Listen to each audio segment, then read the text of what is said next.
Good morning, everyone. Welcome back to Ezekiel Class. And for those of you joining us at home, welcome. We are delighted to have you with us today. We hope the Lord is blessing you. And we're going to be continuing our study of Ezekiel today. This is our 21st class on Ezekiel.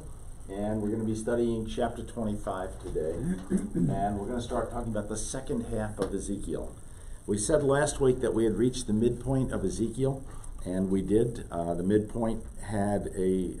midpoint, by the way, occurred on January 15th of 588 BC. We actually have the exact date that occurred. So that is the midpoint of Ezekiel, and that happened last week. And on the midpoint of Ezekiel, Ezekiel's wife died. And he was not allowed to mourn for her. And that was to give a lesson to the people of Judah that as Jerusalem was about to die, that they would not be allowed to mourn for Judah because she had been so sinful. So God was giving them a lesson, a very painful lesson for Ezekiel in not mourning. There's an overriding theme in Ezekiel that I haven't really talked about yet, that we're going to talk about today for the first time. And it has to do with how this book is divided into two halves. The first half was about punishment for sin of Israel. Israel was just unrepentant, very, very sinful for a very long period of time. And God is bringing huge devastation upon them because of that. So one of the themes of the book is, let me find a place to put this somewhere up here. One of the first half of the book is devastation for sin.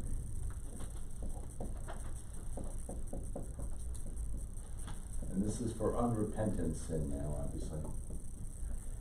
And the second half is glory for walking with God.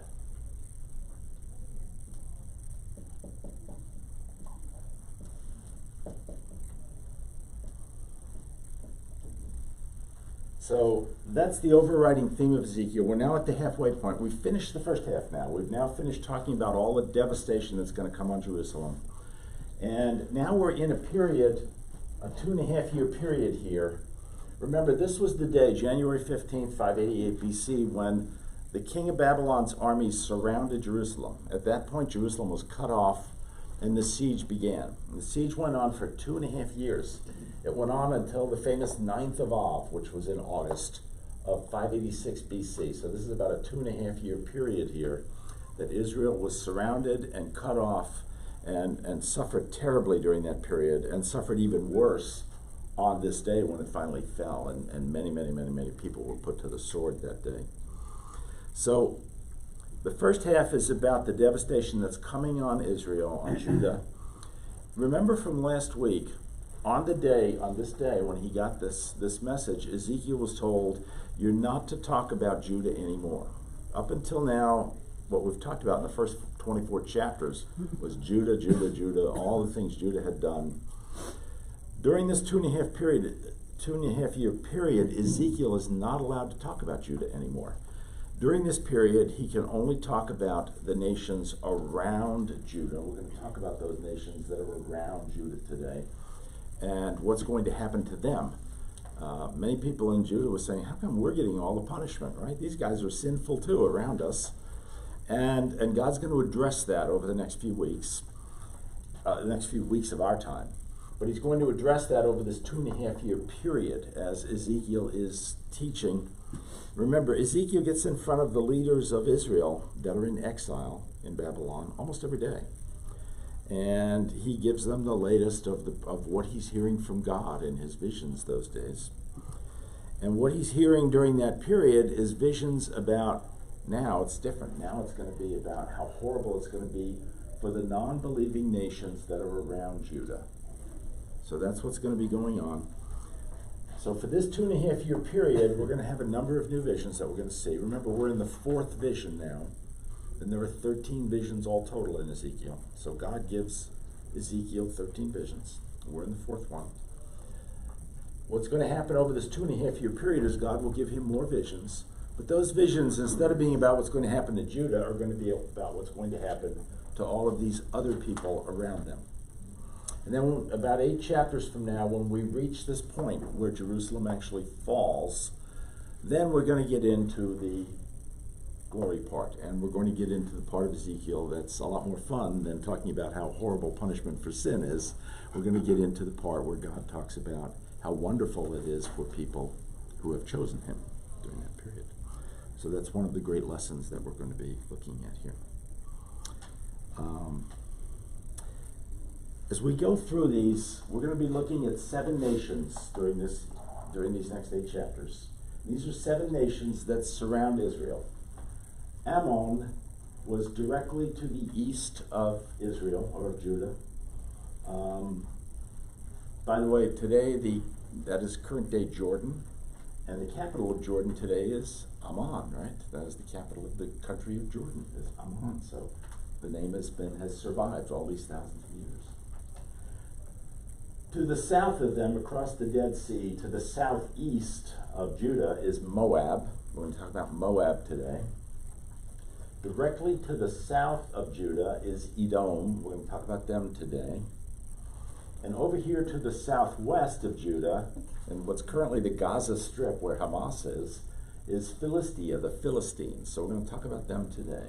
So today we're going to talk about the first 4 of these 7.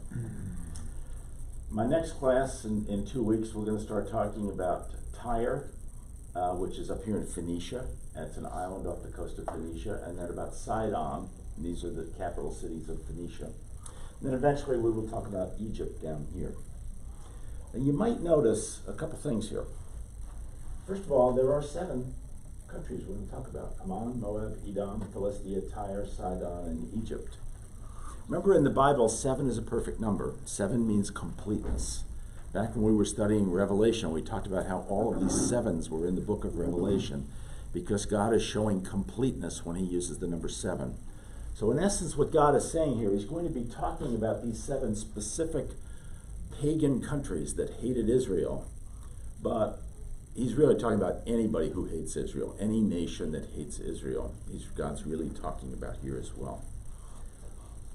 And the other thing you'll notice as we go through here is there's one glaring nation that's missing from this list, and that is Babylon. And Babylon is the gorilla in the room. Babylon is the most powerful nation in the world at this point. Babylon is the country that is surrounding Judah with their armies, and Babylon eventually is going to destroy all of these other places as well. So why isn't Ezekiel talking about Babylon? We're going to get to that today. Where I want to go next is and I talked about this briefly during the prayer time today, I want to go to Genesis chapter 12, where God talks about people who hate Israel. So let's go to Genesis chapter 12. This is not, the reference to this is in your handout, and actually it's in your handout. I'll read it to you. On the first page of your handout, Genesis 12, verses 2 through 3. This is the point where God tells Abraham that he is about to make him into a great nation. He's going to give him descendants. His descendants will be as numerous as the stars in the sky, and he will make him into a great nation. And now he's talking about that nation and what's going to happen with that nation. And God says, I will make you into a great nation, and I will bless you. I will bless those who bless you, and whoever curses you, I will curse. And all the peoples of the earth will be blessed through you. So, very interesting, right? What God is saying is, the people around you who bless you, who are your friends, I will bless them too. The people around you who are your enemies, I will curse. Interestingly enough, we're seeing that right now in Gaza, right? I mean, we're seeing exactly that lesson right now in Gaza. Those are people who curse Israel. They have killed a couple thousand Jews, or however many hundreds of Jews. And that's, Gaza is right here, by the way, right where Philistia was in those days. So we're seeing that this is a very cursed place. So it's devastated. There's a lot going on there, a lot of negative stuff going on. And it's a fulfillment of this prophecy from Genesis chapter 12. God says, I will make you into a great nation. Israel will be a great nation. We don't think of Israel as a great nation because they're so small. But they really are. They are the only nation that God has ever specifically created on this earth. The rest of us are all called Gentiles, right? The United States is a Gentile nation. Israel's a great nation because God has chosen them to be his chosen nation, his promised nation. So he says, I will make you a great nation. I will bless you. I will bless those who bless you, and I will curse those who curse you. And all the peoples of the earth will be blessed through you. So we're going to see that as we go through talking about these 7 nations over the next several weeks that are surrounding Israel and that have been very happy to watch Israel get destroyed by the Babylonians. And we're going to talk about how God is going to deal with them as well. So that's where we're going with this. I want to take a look next at a passage from Deuteronomy. And this is on your second page of your handout now, by the way. This is in Deuteronomy 30, verses 4 through 8. And this is in your handout at the top of page 2. And the Lord is talking about a time that's happening right now. And when I say right now, I mean at this point in time in Israel's history. He says, even if you have been banished to the most distant land under heavens, right? The remnant of Israel is getting banished to Babylon here. Even if you have been banished to the most distant land under heaven, from there the Lord your God will gather you and bring you back. That is a promise, right? God is promising them. Yes, their nation's about to be destroyed, but God's going to bring them back. He's promising them. He will bring you to the land that belonged to your fathers, that's Israel, and you will take possession of it. He will make you more prosperous and numerous than your fathers. Deb and I have been to Israel a couple times in recent years. Israel is incredibly prosperous today. It's way more prosperous than all the nations around it. Israel is probably the most prosperous place on earth. It's probably the most booming real estate market on earth right now. He will make you more prosperous and numerous than your fathers. Number of Jews in Israel is rising very rapidly over time. When I was a boy, I remember the old saying that there were more Jews in Brooklyn than there were in Israel. Well, today there are more Jews in Israel than there are in the entire United States. And soon, in the next few years, there'll be more Jews in Israel than there are everywhere else in the world combined. That day is not far off. The number of Jews coming back is increasing. The population is growing. So this is occurring in our time. We are seeing the fulfillment of this prophecy from Deuteronomy in our time. The Lord will circumcise your hearts and the hearts of your descendants, so that you may love him with all your hearts and with all your souls and live. That's a key theme you'll find all over Deuteronomy, that if you give the Lord all your heart, all your soul, all your mind, then you will live. You will live with him forever. That's a key theme that we find in a bunch of places in Deuteronomy.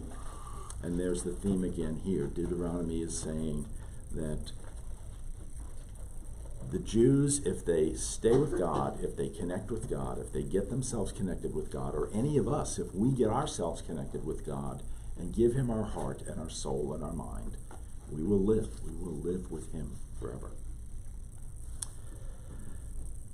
And then it goes on to say, the Lord your God will put these curses on your enemies who hurt you and persecute you. So this goes back to what we just read from Genesis. God is going to put curses on people who hurt Israel and who persecute them. And we can see what's going on in Gaza today, that's clearly happening today. God is clearly putting a judgment against Gaza today.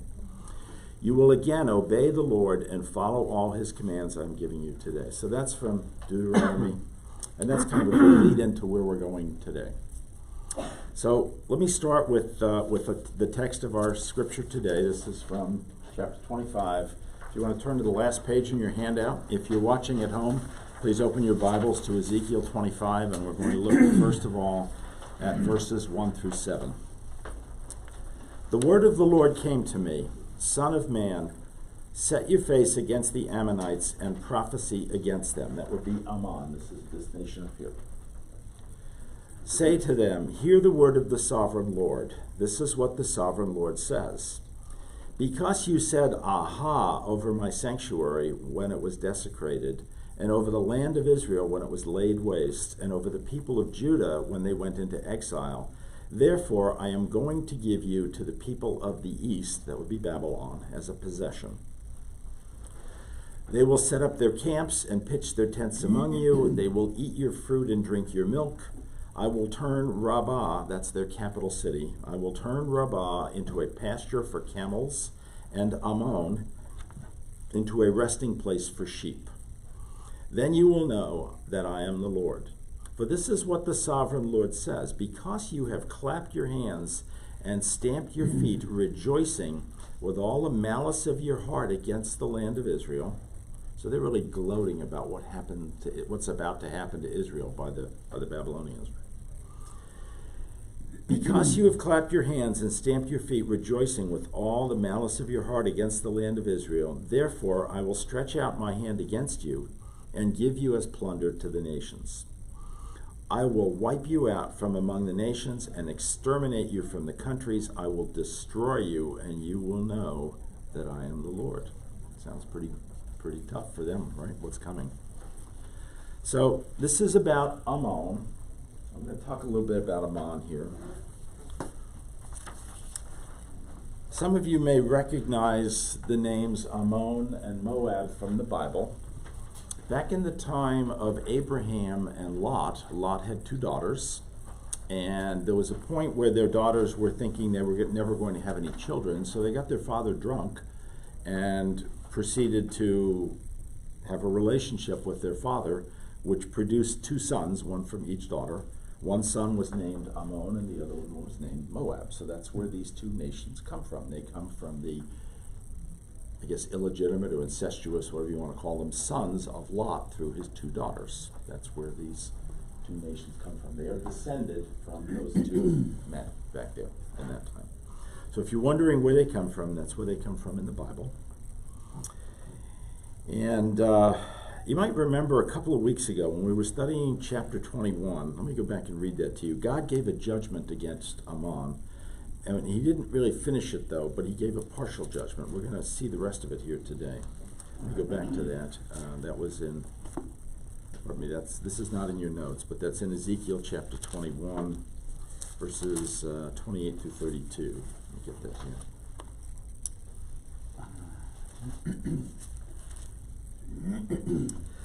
And you, son of man, prophesy and say, this is what the sovereign Lord says about the Ammonites and their insults.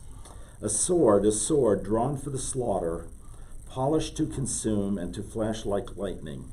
Despite false visions concerning you and lying divinations about you, it will be laid on the necks of the wicked who are to be slain, whose day has come, whose time of punishment has reached its climax. Return the sword to its scabbard in the place where you were created, in the land of your ancestry. I will judge you. I will pour out my wrath upon you and breathe my fiery anger against you. I will hand you over to brutal men skilled in destruction. You will be fuel for the fire. Your blood will be shed in your land. You will be remembered no more, for I, the Lord, have spoken. So between that passage that we studied a few weeks ago and what we're studying today, we can see that God clearly intends to punish Ammon. And he actually does that. After Nebuchadnezzar, the king of Babylon, gets done destroying Jerusalem, guess which country he goes after next? Right? It's Ammon. He goes there next. And he, sure enough, a couple of years later, he gets his army, goes to Ammon, destroys the place. And interestingly enough, he tore it apart so much that when he got done, the capital city, there was nothing left in there other than to graze camels and sheep there. So exactly what God said was going to happen did happen just a few years later to Ammon. And the reason it happened was because they stamped and clapped their feet and said yay as Jerusalem was being destroyed. So God is punishing those people who wished ill on Israel, just as he said he would way back in Genesis. God is doing that, and he did that to the people of Ammon. When the Ammonites were destroyed, another group of people moved in at that point. And those people are called the Bedouins. Put that name up here someplace.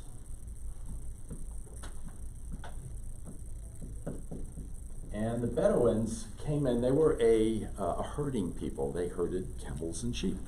And they moved in and took over the land after the Ammonites were all killed by the Babylonians. And the Ammonites did cease to exist as a people. And interestingly enough, the current king of Jordan is a Bedouin. That's his background. He is a Bedouin. And so the Bedouins are still there today. And they are the people who rule the nation of Jordan today. And that came all the way from that time. They were the people who moved in shortly after the Ammonites were destroyed, and they brought their sheep and their camels. And they were a pastoral kind of people. They were a traveling kind of people. And sure enough, God was pasturing sheep and camels on the land of Ammon, just as he said he was going to do. It says the Babylonians will consume all the good things of Ammon. And God says, because you clapped your hands and stamped your feet, rejoicing with all the malice of your heart against Israel, then he said he would stretch out his hand against them and give them up as plunder to the Babylonians. And that's exactly what he did. So there's the first lesson in opposing Israel, right? Ammon did that during the war. They didn't even go to war with Israel. They just stood there and clapped and said, yay, and they got destroyed for that. Now let's take a look at the second nation. The second nation is Moab. Moab is right here. Moab is across the Dead Sea from Judah. You can actually, when you stand on the mountains just to the east of Jerusalem, you can actually see over into Moab. It's on the other side of the Dead Sea. In fact, you can see into Ammon as well from there. So let's take a look at verses 8 through 11 now, which is about Moab. Again, this is on the last page of your handout.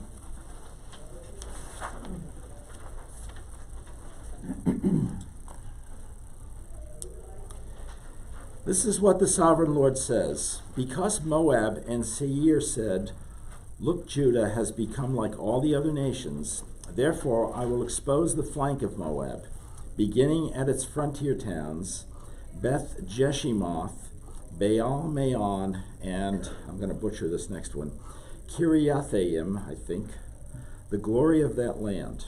I will give Moab, along with the Ammonites, to the people of the east, that would be the Babylonians, as a possession, so that the Ammonites will not be remembered among nations. And I will inflict punishment on Moab. Then they will know that I am the Lord. So it sounds like Moab also was opposed to Israel and was pretty happy that they were gone. But they didn't go quite as far. They didn't clap and stamp their feet and say, yay.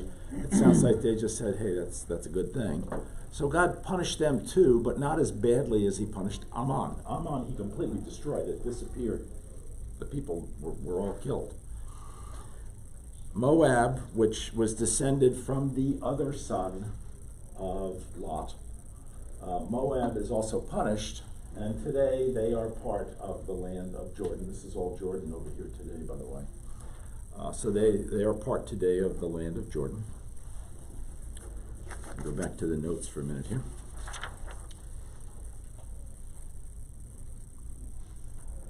So the Philistine, I'm sorry. Where am I? Here I am.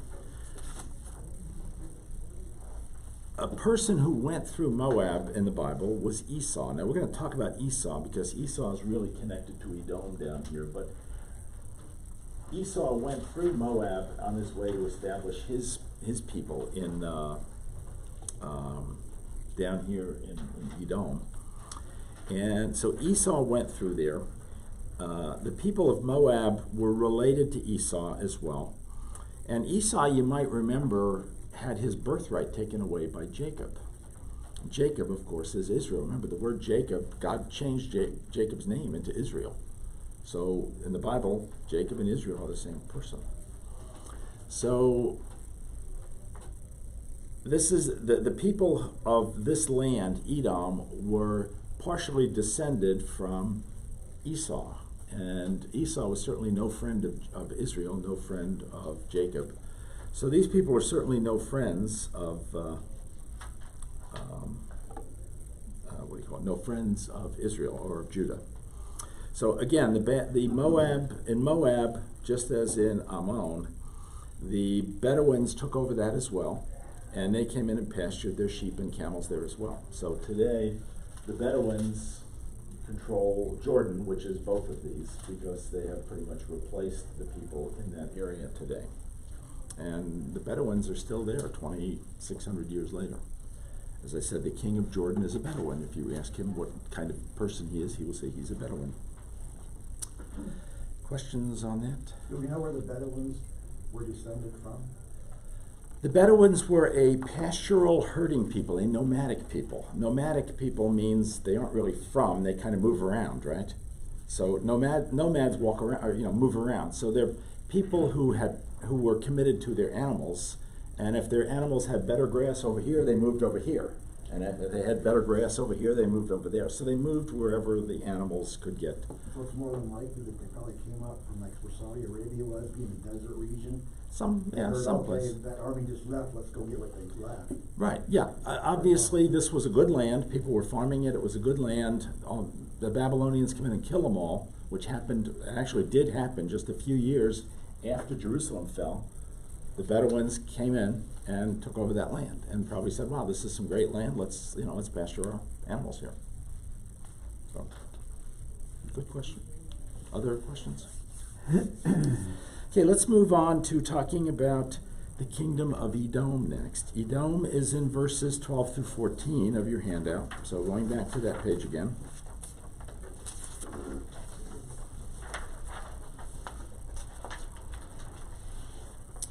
This is what the sovereign Lord says, because Edom took revenge on Judah and became very guilty by doing so, therefore this is what the sovereign Lord says. I will stretch out my hand against Edom and kill both man and beast.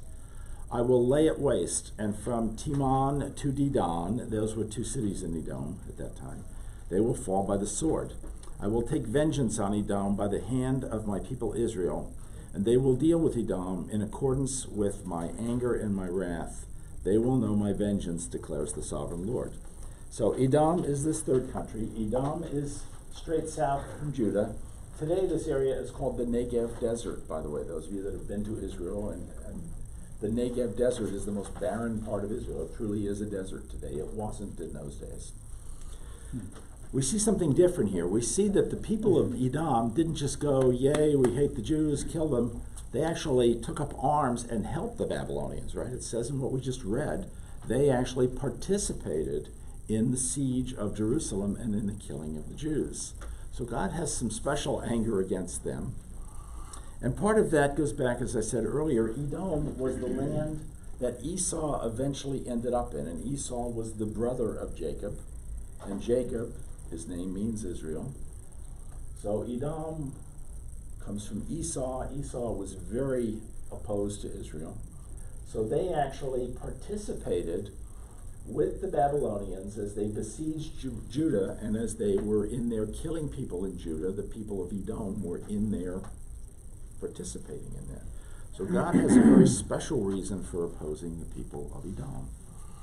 And guess what? He destroyed them by the Babylonians as well. The Babylonians came in and did the same thing to them as they were doing to all these other peoples. And that land has turned into a desert today. That land is no longer farmable. Today, that is the Negev Desert. It is sand today. If you go to that part of Israel, it is a desert. Interestingly enough, when a few weeks ago, when the Hamas people killed the Jewish people at the concert, that concert was right here in the desert, just outside of Gaza. It was right in the desert, in the Negev Desert. So, yeah, they were having a concert in the desert when the Hamas people came in and killed all the people there. So wasn't that because it was the 50th Jubilee year?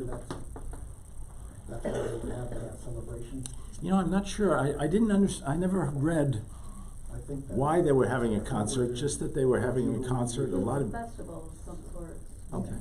And maybe they did it out there because there was lots of space and nobody there. I don't know. Yeah, and that was part of why they chose October 7th. There were a couple of reasons why they chose October 7th. One was because of the concert, and they deliberately wanted to kill as many concert goers as they could, and they did. Kill a lot of concert goers that were right outside their borders there. And the other one is that October 7th was the last and greatest day of the Feast of Tabernacles. Yeah, and those of you that have been in my classes where we've talked about God's calendar, remember Jesus went up to the temple on the last and greatest day of the Feast of Tabernacles. You know, and he preached there on that day. So that was the last and greatest day of the Feast of Tabernacles. It's a very holy day in Judaism. It's one of the top 5 or 6 holiest days in Judaism. It's not as holy as Yom Kippur, but it is a very holy day. And that was the second reason they chose that day, was so that they could kill Jews on a day that was important to the Jews. So that was part of that as well. It's interesting, I read a lot on World War II and the Jewish people and all that. It's interesting, the Nazis used to do things to the Jewish people on their holidays during that time, just to, stab at them a little bit more. Yeah. They would take their holidays and do things to them like that. It's interesting, I'm getting way off the subject here, but if you go back and look at the book of Esther, and you look at the bad guy, Haman, right? Haman. Yes. Yeah, the bad guy, Haman. In the book of Esther, he had his 10 sons, I believe. You can tell I'm not prepared to talk about this one, but I think he had 10 sons, and they were all executed on the same day by the king of Persia, and that's because they were trying to kill the Jews. Well, it turns out at the end of World War II, we had the Nuremberg trials, and the Nuremberg trials, there were, I think, one more than that. I think there were 11 people that were convicted at Nuremberg. I may have my numbers wrong here. One of them, on the night before he was executed, committed suicide. That was Hermann Göring, the head of the Air Force, of the German Air Force. The other 10 got executed the next day. That day was Purim. Interestingly enough, one of the Germans who got executed that day talked about the fact that, just when he got his words to say before he got executed, talked about the fact that these 10 people were being executed on the Feast of Purim. So here are all these people who were the Nuremberg trial was to try people who killed Jews. It was not, they weren't trying soldiers here, they were trying people that deliberately killed massive numbers of Jews. These were not generals and stuff that were, or these weren't military people, they were people who killed Jews. And interestingly enough, the actual execution occurred on the Feast of Purim. I don't think any of the Americans who did that had any idea it was the Feast of Purim, but one of the Germans did. One of the ones who actually died that day did. So, yeah, it's interesting how many things happen on various Jewish feast days. The famous Yom Kippur War of 1973 occurred on Yom Kippur. The Syrians at that time thought they could surprise the Jews, and they did.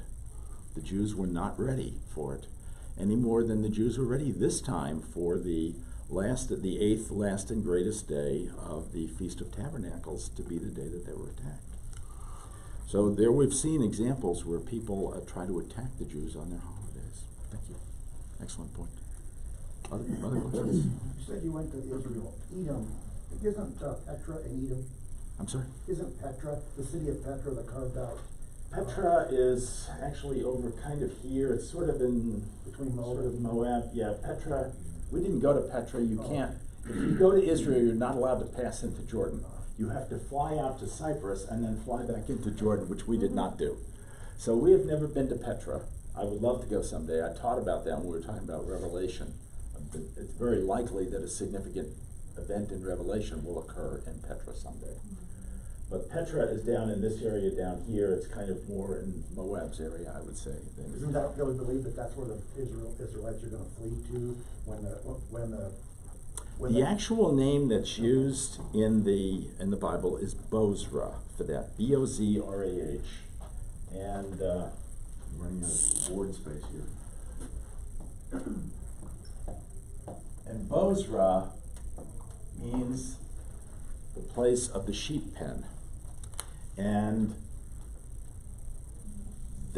for years this. Down here is Petra, someplace in here. Petra was abandoned, I don't know, a couple thousand years ago. Ever since then, that valley, which is a well-watered valley that's protected around, has been used for watering sheep and for herding sheep. So it's called the sheep pen. And Bozrah in Hebrew means sheep pen. There's a lot of things about the description of the battle that occurs around the hills around Bozrah that really seems to tie down well with the geography of Bozrah. With the geography of Petra. So it's very likely, I won't say it's 100%, but it's very likely that When the Bible talks about the Jews being protected at Bozrah, they're really being protected at Petra, probably. Okay. So it was inhabited before, after Babylon conquered it? You said a couple thousand years ago, so after Babylon conquered it, after Jerusalem, was it inhabited after that? Again, I'm not prepared to talk about that Yeah. today, but my instinct is that the people of Petra came along, I think, after this period. After this period, I think was when Petra was inhabited. I'm not sure of that though. So, It's an interesting place. have you been there? No, I Oh, would okay. love to. We would love to go too, but yeah, we've been to Israel twice. We've done 16-day trips twice to Israel, and it's awesome, but you're not allowed.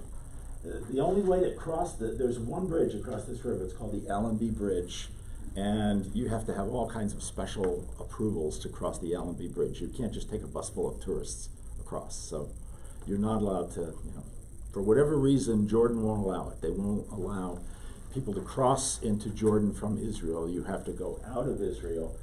Normally you go to Cyprus, which is an island up here in the Mediterranean, and then you fly back into Jordan. That's how you get there today. I'm reading through Revelations again, and every time I go through there, it just comes to my mind when he says flee to the mountains. I just see him going to Petra because it's already ready for people to move in. It's just, When you're standing over here in Gedi on this side of the Dead Sea, and you're looking across the Dead Sea, it is all mountains in here. It is all mountains. You can see it. That's where Moses went to die. It was up in here. So it's all mountains in that area. Yeah. Thank you for the questions. Other questions? Yeah. All right, let's move on. Let's see. So I think we've been talking about Edom. Let me see if I left anything out here about Edom before we move on. Oh, yeah. As I said, this is kind of a cursed wasteland today. It's the Negev Desert. There are experts, many experts, who believe that the entrance to the abyss that's described in Revelation is actually someplace here in Edom in the Negev Desert. I'm not teaching that here. I don't. To me, I don't see enough biblical reference to it to prove that. But there are many biblical people, many biblical scholars who do believe that and who do teach that. Let me read you those two passages from Revelation. One of them is Revelation 9, 1 through 2. Let me find that one first. I'll read it to you.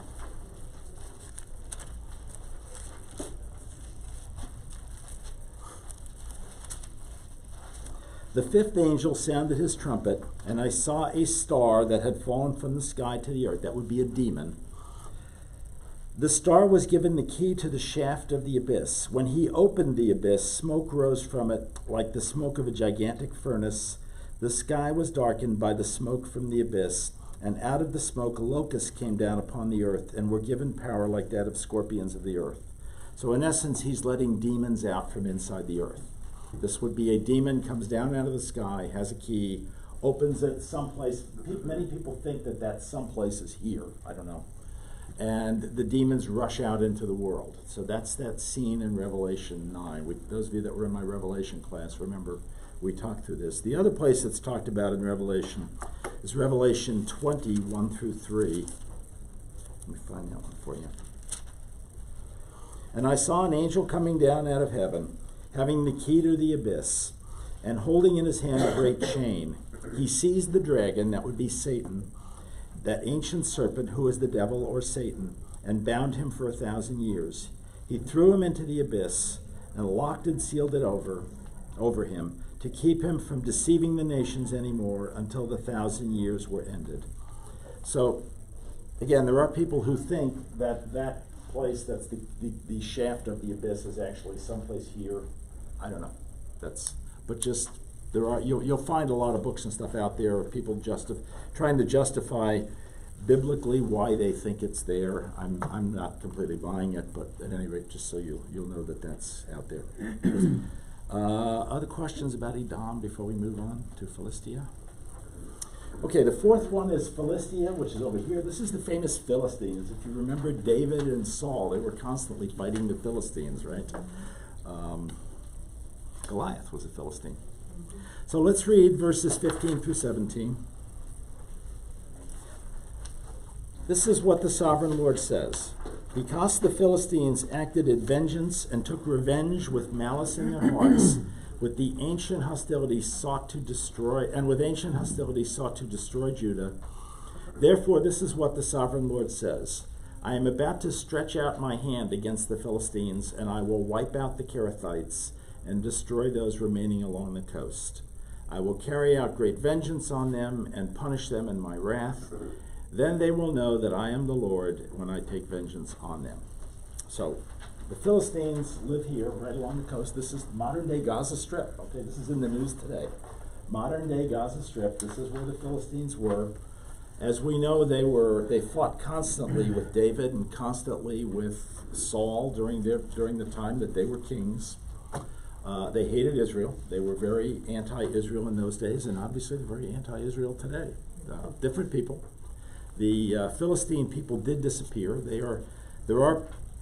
When Yasser Arafat was alive, he used to say that he was a Palestinian. A Palestinian. By being a Palestinian, that meant he was a Philistine. That's not technically correct. The Palestinians actually came from over on, I can't remember what island. It was an island in the Mediterranean. They came over from that island after the original Philistines were destroyed. The original Philistines were destroyed in the 2nd century BC, which is about 500 years after this. It's not exactly clear who killed them all. At that point, the Greeks were in control of this land here. It might have been one of the Greek kings, it might have been the Egyptians, might have been somebody, we don't know. But the Philistines were pretty much all killed off at that point, so they did disappear from the history books. Were the Philistines the Phoenicians, weren't they descendants of the Phoenicians? No, the Phoenicians are up here. They are Tyre and Sidon. We're going to talk about that in the next class. That's two of the other nations we're going to talk about. Those are the Phoenicians. They were a seafaring people.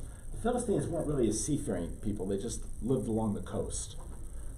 But so the Philistines lived here. They obviously hated the Jews all the way back, certainly to the time of David and Saul. And what we've just read here in Ezekiel is that they participated in the siege of Jerusalem. So when the Babylonians were killing Jews, the Philistines were in there very happily helping them do that. So God was unhappy with the Philistines for doing that, and he did destroy them. As I said, they disappeared from history for a long time. Around 200 BC, roughly in the 2nd century BC. And the people today that we call Palestinians who live there are not Philistines. They are not descended from the Philistines. They're a different group of people. But at any rate, so that's what happened to them. God took vengeance on them, just as he took vengeance on all of these other folks from all around. So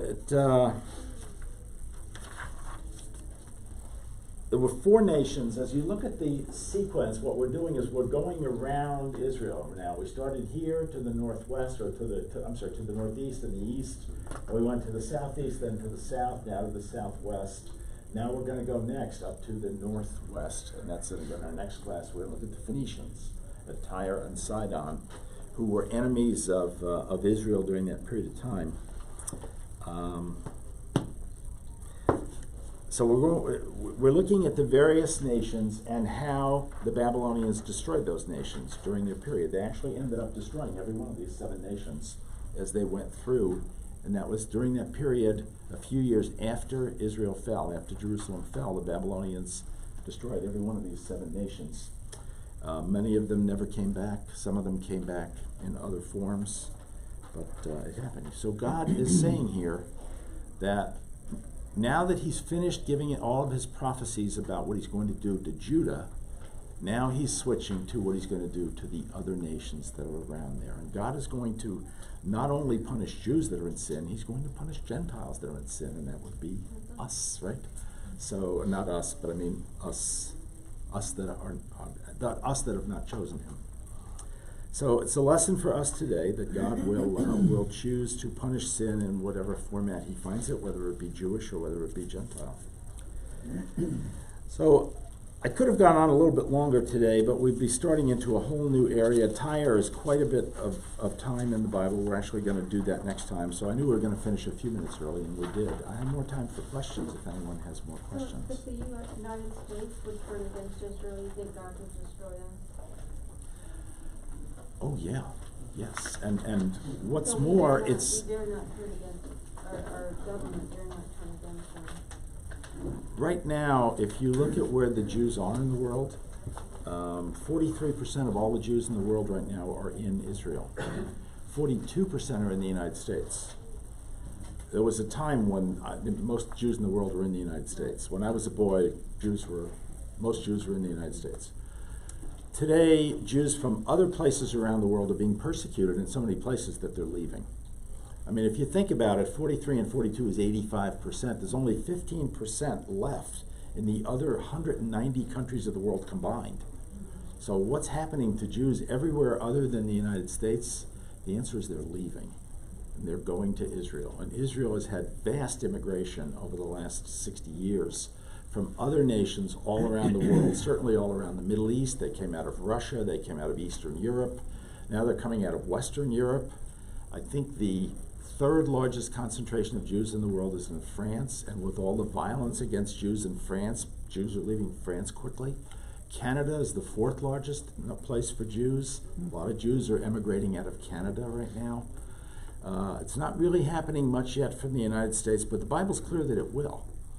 And I think if you look at our leadership, I don't want to get too political here. If you look at our leadership isn't as pro-Israel today as it was years ago.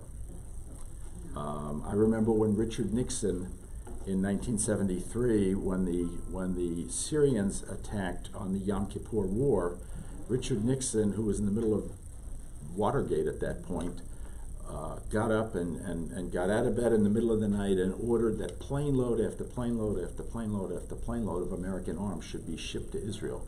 And those planes were going across the ocean. They were refueling in the Azores and going straight to Israel for days and days and days, dropping off supplies over there. You know, we're not doing that today. That is not what's happening today. So things are, you know, the United States is not as pro-Israel as we were in the time of Richard Nixon, for example, 50 years ago. We're not at the point where some of the other nations are, where we have violence against Jews in the streets. That's happening in many European countries today. But there is some level of that. If you read, there are Jewish organizations in the United States that keep track of the persecution of Jews in the United States, and they will tell you that it is rising. Anti-Semitism is rising in the United States. And you know, so are we going to go the same way?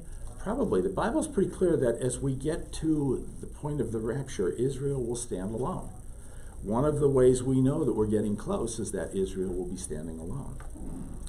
We also know from the book of Joel chapter 2, it says he, the Antichrist, will divide the land of Israel.